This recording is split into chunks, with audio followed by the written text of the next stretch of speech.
This is how you're going to switch from Google Workspace Essentials to Business Standard.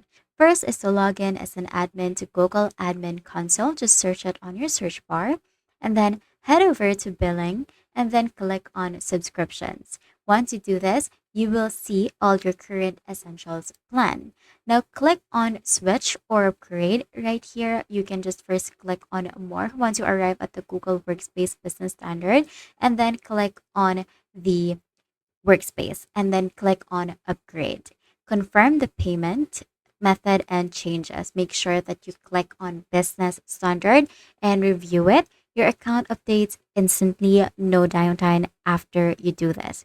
Now, the benefit of Business Standard is more features, larger storage per user, advanced security, and more robust Google Meet options.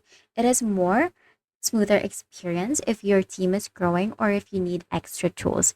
Here's a pro tip. Your users won't lose their files or settings when you upgrade. Everything carries over seamlessly. Now, if this video helped you, please give it a like. And if you want more tutorials like this, just subscribe to the channel for more.